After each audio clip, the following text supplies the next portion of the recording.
Hello everyone, welcome to my channel. I'm Jelly and today I'm going to show you how I made Tomioka Giyu from the anime Demon Slayer in Animal Crossing New Horizon. But before we jump right into that, there are two things I want to mention. First, thank you guys so much for letting my channel reach 100 subscribers. I was incredibly happy when YouTube notified me about this, so thank you, thank you, thank you. And lastly, I finally unlocked the Able Sisters store! I caved in and time traveled, so now I can finally provide the codes for my custom design outfits, face paints, and hats. So if anyone is interested, my creator code is in the description down below. I've only posted Tanjiro's outfit and his scar so far, but I will be uploading more designs soon. Okay, I believe that's it, so let's get started. So first step, and the most important part, is to change your color palette and match the colors with Giyu's outfit. Some of you have mentioned in the previous video how it was too fast to get the exact shades I'm using, so I won't fast forward this part of the video. But I will fast forward after showing the color palette because if I don't, the video would be 26 minutes long and I don't think anyone would want to watch that. Also, I'm numbering the colors to make it easier to distinguish which shades I'm using. The color scheme of Giyu's outfit consists of red, green, yellow, and dark blue. Half of Giyu's howdy is plain dark red or maroon, while the other half is styled with three-dimensional squares with the shades yellow and green. This pattern is also worn by Sabito, one of Sakonji's former apprentices. When Sabito was first introduced, I knew he was going to be my favorite, and I was looking forward to seeing more of him until the tragic story stabbed me out of nowhere. He only appeared for a few episodes, but he's one of my favorite characters in the anime.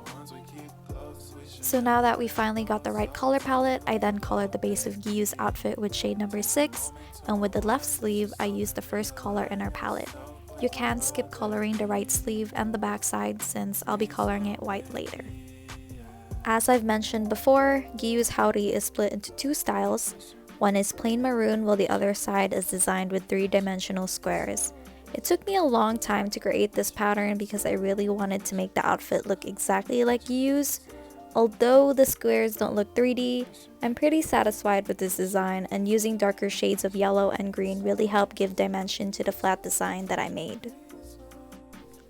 As you can see, the pattern is pretty repetitive, so you would think that I probably won't make mistakes, or I could probably make the patterns easily, but oh no, you are certainly wrong.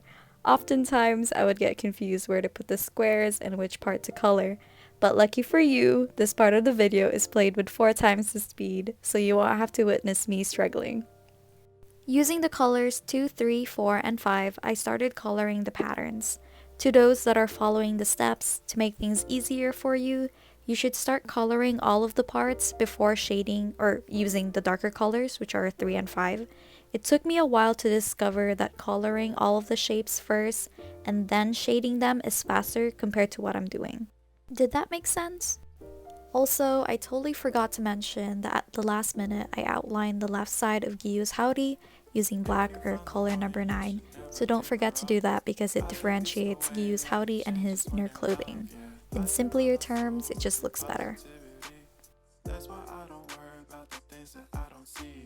These days I don't worry about much. I think we should have some more fun. I still dream about the days when we were young. I'll take a hit and still. Next, I'm using color number 10 to make the collar. I was experimenting on how to color the buttons, but I decided to just make them plain yellow or number 2. And for the belt, I'm using the same design I did with Tanjiro's. I used the colors number 10, 11, and 12.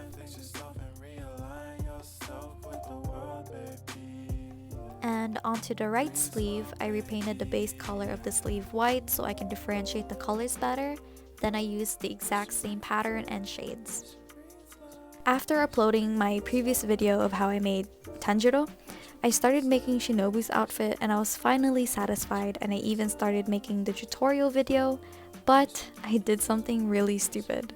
I decided to make some changes to the outfit, and the biggest dummy that I am, saved the new design and overwrote the outfit that I was happy with. So, not only did I lose the design, the clips that I have are useless.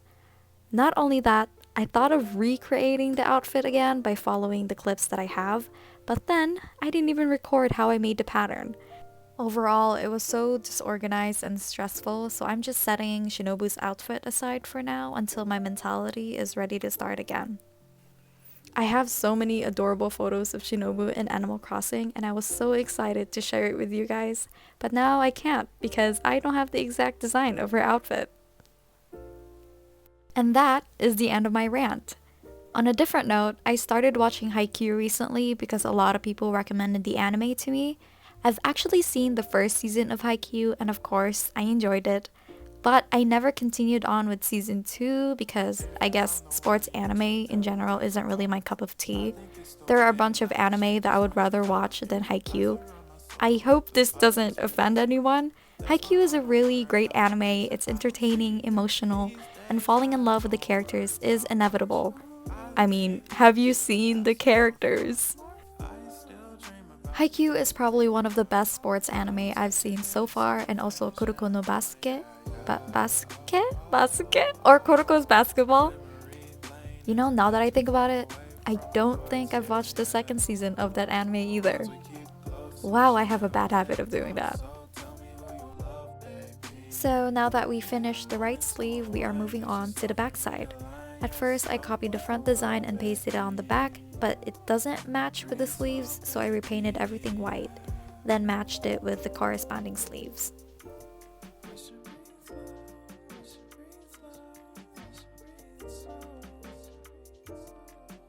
And then I went on with the exact same patterns and shades we've been using.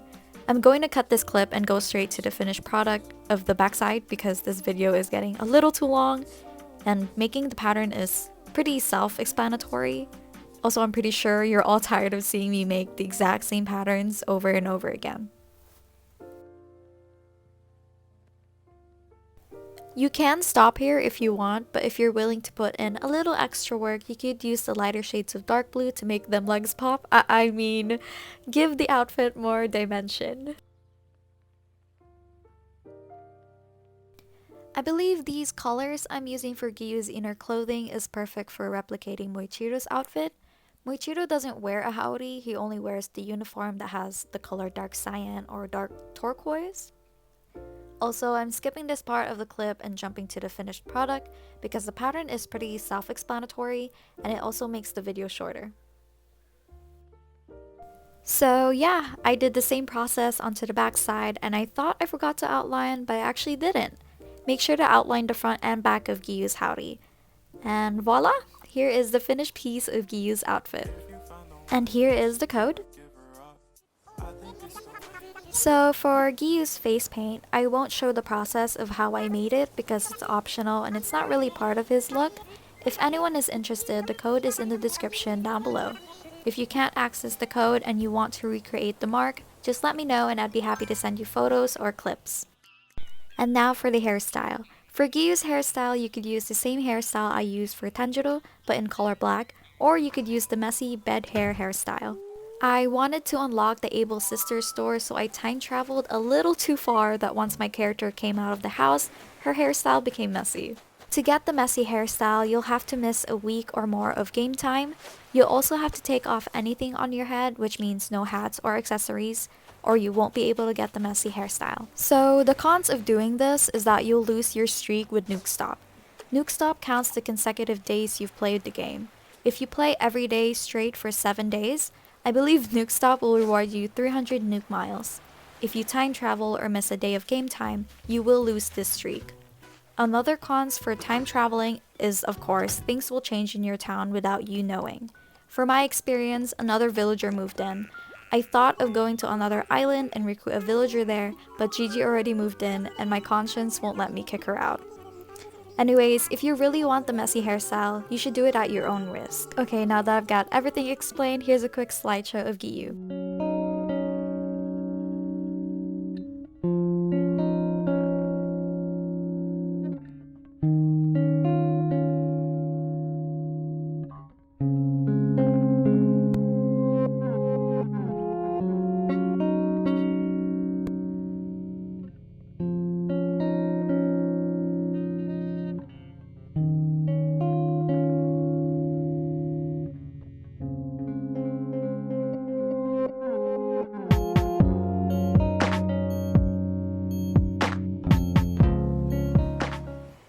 Well, that's it for today's video. I hope you guys enjoyed watching. A quick shameless promotion that I finally made Twitter, so check it out if you want. It's at honey_jelly. I haven't really tweeted anything yet, but I created Twitter mainly to post updates, codes, maybe my thoughts, and some short videos that I want to share with you guys. I'm also going to do this on my Instagram, but my Instagram page is currently mainly for fashion. I am starting to post Animal Crossing content there, but I'm still going to continue posting my fashion because it's one of my hobbies. And I know not everyone is interested in that, so Twitter is your other option. So yeah, that's all I wanted to say. Thank you guys so much for watching, and I'll see you in the next video. Bye!